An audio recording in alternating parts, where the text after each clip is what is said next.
Nora joined us after a layoff, after spending some time looking for a role on her own.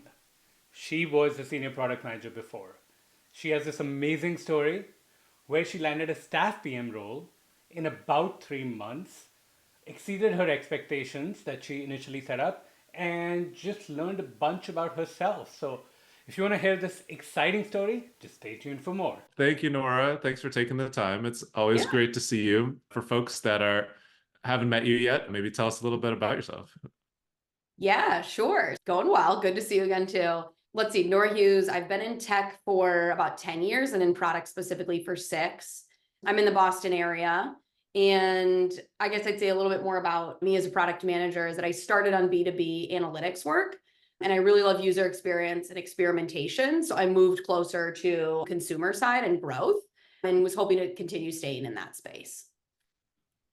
But just getting started, let's rewind and maybe talk about what things look like before your job search started with us. Like, how Yeah. was it like? What was your average week? How are you feeling? Yeah, lots of thoughts there. For context, I was laid off in October and that's a slow time for interviews. I did have some initial success, but a lot of that was just me like wrapping my brain around like what I want to put on my resume. I think I also reached a point in my career where when I was more junior, it was like, as long as I'm learning, it's good. Now I'm a little bit pickier. And Yeah. so trying to hone in on what do I actually care about? So a lot of networking conversations, definitely some downtime for myself, but really like the key piece was around January as things started to pick up. And I'd Mhm. had a couple things in the fall through. Mm. I started feeling really overwhelmed. I also had COVID over the holidays. It was like, and it's dark in the winter. I'm, Oh, I'm jeez. lonely. Like I'm used to working with a team of people, talking to my Yeah. dog too much. Definitely a little overwhelmed. Like I was having success. I was having interviews. I was going to final rounds, but Hmm. waking up going, do I even want that job? Do I want to do this final round? Hmm. Just feeling like overwhelmed and scattered. And then I would say also maybe like a little disheartened in that sort of feelings of, gosh, am I going to have to take a pay cut or am I going to have to Hmm. move to get the type of work that I want to do working in tech? So just not able to gauge like how long to keep waiting and push for a perfect thing. But even if I, Yeah. don't think I didn't know what perfect was, in addition to feeling like I was stretching myself too thin, where I was like taking anything and even though I wasn't taking anything and everything, it's just a Yeah. lot Yeah. of crap and felt scatterbrained or Yeah. overwhelmed. Wow, that's a lot. You weren't kidding. Yeah, no, I appreciate that. All right, so you're in the state in January's timeline. When you find this program, what was your talk me through your thought process at the time? What was interesting or potentially intriguing, but Yeah. also did you have any hesitations or questions that at the time? Yeah, definitely. So I think what intrigued me was, look, this seems to work for people. That's one thing, right? Like it Yeah. works. It's great. Two would be structure. I really like structure and used to having a job. And so Mm. part of the unemployment was like, how do I bring some of that structure back, but prioritize the right things? If y'all are Mm. doing this all the time, what's order to sequence things in? Just tell me, would take Mhm. some burden off of me. And then I would say, the third thing was that because I'd been in the fall, I wasn't seeing as much with resume stuff. Like things just seemed slower for new jobs, but it really Mhm. seemed to pick up in January. Okay. That's where I started to feel like and felt the program would help me to prioritize, right? Like it's Okay. all intentional. And I knew I Yeah. was not being intentional. So Mhm. that was part of what I was looking for. I did have hesitations. It seemed like initially the program was geared toward, and I had seen it on LinkedIn like over the past couple of years, but Mhm. maybe I thought maybe there might be too many job switchers or Mhm. that I would be bucketed with those folks. That's fine. I wish I'd had this when I was switching into product management, but I'm in a Yeah. different spot now. I think another hesitation would just be like, what is hesitation, but just wanting to understand like, what does the program look like? Like, Yeah. how personalized is it? This feedback or this theme of storytelling has always been Mhm. something I want to gain more confidence in. I tend to be more math oriented. Yeah. Yeah. Like how much was that going to be a part of it? Yeah, I would say those are my big Cool. hesitations. Yeah. How did you do that pro con analysis and what ultimately made you decide to move forward? Yeah, yeah. So I'd say there were three things. Hmm. So first was like the quality of the intake or sort of interview process led me to feel like, okay, this program itself is going to be high quality. So I didn't realize it was going to be an hour call. Like Sarah and I spent an hour. She had very clearly read what I wrote in the form. She had thought about it. So that was one thing where I was like, look, if this is the intake, then what is the act? Like this gives a good indication for the program. I think the second would be, in particular, one question she asked me, which was like, and she was candid. She's, if you're just looking to do a lateral move, I don't think you should do this program. Like you're having success on your own. If you want to do, you know, a vertical move, then this is right for you. And that really clicked for me because I realized I don't want to go through this whole job search again in a year or promotion process.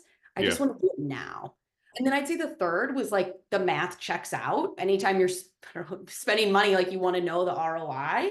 And she was able to give stats on the typical, obviously the program differs for different people, but for folks who are going to put the full effort in and were looking full-time like I was, it could potentially accelerate a month. And even if it was only a month, and you didn't even count salary increase, that alone was ROI for me. So once I did that quick math, I was like, oh yeah, I'm definitely doing this. Yeah. Awesome. That's really helpful. The intake experience is very much designed to be like, we're not, the nice thing about running this business is like, not the right fit. There's no pressure for us to bring people on. And so it's, if we're gonna, someone's has 6 months in their career or is looking to do the same thing, like you said, you don't need our help. So it's awesome that that was also in line with She your did also experience. say something around that. Sorry, didn't mean to interrupt you.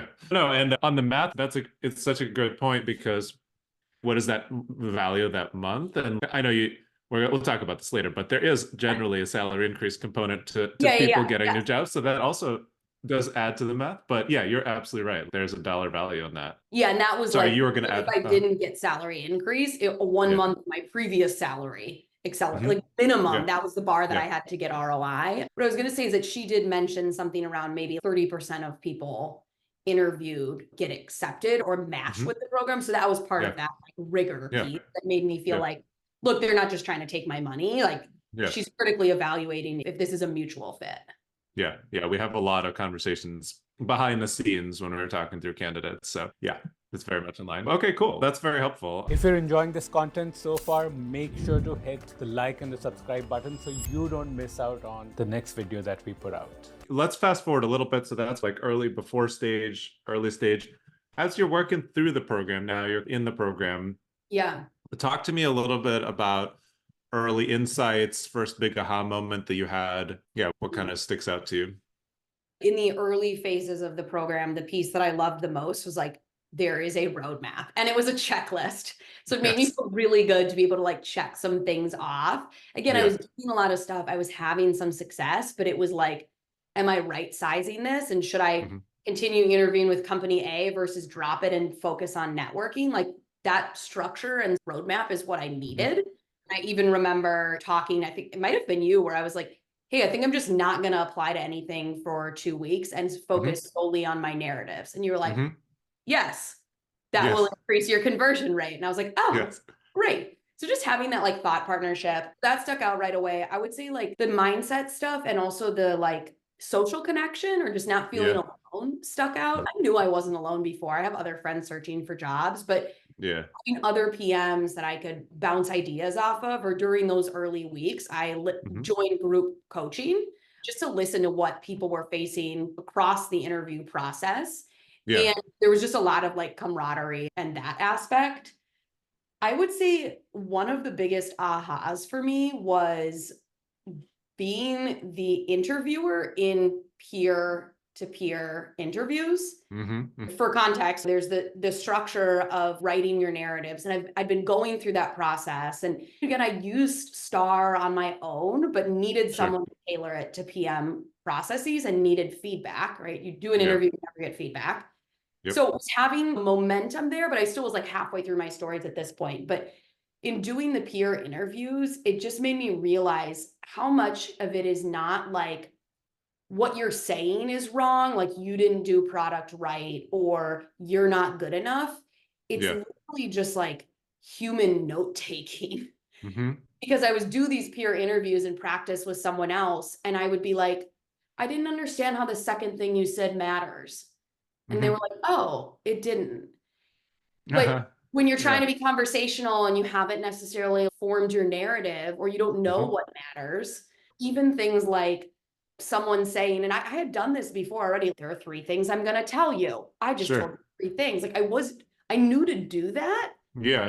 When you're the interviewer, you realize how much you're not sitting there, oh, this person doesn't know what they're doing, or all those feelings that you have as an interviewee. Like a lot of it is, no, literally they're trying to take notes. They just came from another meeting. You're using terms that they don't understand. So I think that was like a big aha moment for me of just how can I be a better interviewee, with being the interview and going, oh, that's what I needed in order to follow along. You've shared so many great insights. I really appreciated that because I think, as you said, you don't get feedback in the interview process, and you never really get to be that interviewer. And so it is very hard to understand how your story, and we do a lot of this in the program, but like the structure and the communication and where you grab their attention and what terminology you're using while also conveying like what you did and what. So I'm not going to go through the whole program here, but it's really cool that through the opportunities in the program, like that was like a big aha moment. It was one thing that stuck out to me. And then the second, you mentioned the roadmap. Yeah, because you started talking about the overwhelm and like it's interesting, people think I'm gonna have full time for this job search, so it's gonna be so great. But like when you have so much time, it's also like paralyzing. And so having that, like you said, like that roadmap, glad you appreciate it. We put a lot of work into it. Those are the couple of the things that stuck out to me. Thank you for sharing those. I was gonna move forward to your most recent interview and talk a little bit about the story of landing your current gig, what role the program played in that, and then describe a little bit about the success. Yeah. So let me think for a second of how to organize my thoughts. So I think I'll speak linearly, just like where I started with this current, and because it actually aligned to how the program evolved, because I applied to this right around the time that I learned about the program. And this role was one that I just applied to online. I didn't necessarily, this seems interesting. And I had other companies that were my like top companies, but I didn't say this as an aha because it was something that I needed, but that's the document that we do, the like an intake or the clarity session, like having that and having a weight associated with what are the things that matter to me, as well as conversation. I tried to do it on my own, but the conversation I think was with Shobit that helped me to say, which of these are realistic? Which of these are not? Do I have to move? Can I have a normal work-life balance? So having that in the back of my head, like the place I ended up was one that I was like, this is interesting, but wasn't necessarily my top. And I think what worked is as I was going through the program, I was getting more and more confident of like how to zoom in and out of my behavioral stories, or how to take something that when do I give an answer that is like a domain alignment to the role? And when is it okay to give an answer that if I don't have domain alignment? So a lot of behavioral techniques. Yeah. And that was through the work, like the pre-work and putting that together and the practice and the program that was involved there. Is that right? Or oh yeah, definitely. I definitely would not have gotten this job without the program, and specifically the behavioral, because this did not have a huge product design component, but it did. There was one small piece. And so having like practiced that a lot too in the program, I came in like fairly strong there, but just building more confidence there enabled me in like a miniature case study to do well, I think. But I think the piece with the behavioral that like sticks out for me and compared to if I had been doing this on my own, one was being able to take 1 or 2 stories, or really 3, and be really confident in how to use those in like any interview question. Because that was one place where I was like, do I need to create a spreadsheet of Q&A of like thousands of answers? Like I was just overwhelmed by that. And then I think the second was some of the practice interviews with the coaches, in particular one, I can't remember who, but they talked about thinking about the question behind the question and like, why is the person asking you the question? What are they trying to de-risk? And there was one for this company where I couldn't understand what the interview was looking for. And I think I just explicitly asked, you looking here for more of a story about disagreement or a story about uncertainty. They were like, either one works, but just understanding like where interviewers are coming from, which came from the group coaching and came from the behavioral practice. And then as I got further along, I think I started to get the overwhelmed again of I have this maybe a B and another company that might be an A, but we're at different points in the interview process. Like, how do I manage all of these things, particularly when frankly you don't know? Like something on paper could be an A, but I had one where around the same time they went through and they actually decided they wanted a technical product manager. I don't want to do that, and that's okay. Company was an A, but how do you balance that? And in particular, I think you answered a couple Slacks for me, and Shobit did as well, of me saying, can I just not worry about this one other thing? Or can I drop my anxiety about this one job interview? Or how can I push something out a little bit? And then the mindset work I mainly worked toward the end with, why can I picture her but not remember her name at all? Ricky. Thank you, Ricky. And talking about, again, like how to have that mindset balance when you're doing all of these things and not paralyzed by all the decisions that need to be made. But I would say the aha for me there was from you was around like, we don't have any information on that yet. So we'll just decide when more info comes in. Sure. We can do that. Absolutely. So that was very helpful. And then as we got further, go ahead. No, I'm hearing a lot of connections between the various stages of the interview. And you were just going to say, I think you were going to tee up my question because I was also going to ask about negotiation. Maybe you were going to mention that. I was. Yeah, good. So as we got further, it got to, okay, Nora, will have this decision tree, which we outlined. Yeah. Because I had multiple final rounds at the same time. What offers would I get? What would I take? Doing that on your own is just a lot. And so doing it with someone that is an expert, it didn't mean that I handed everything over to you, Sam. Like you said, refer to your strategy, but just having that thought partner to say, here's what we need to worry about right now, just in the way that I do with my team on a normal day. Do we release this?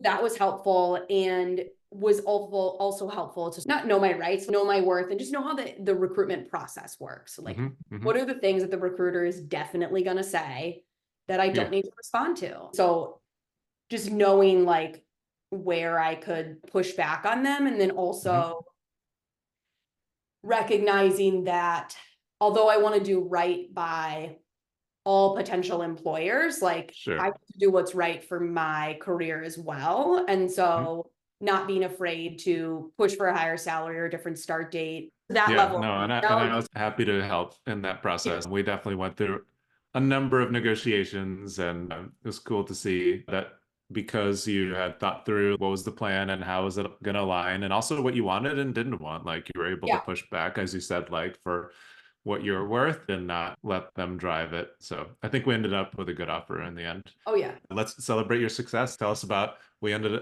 up getting at the end of the program.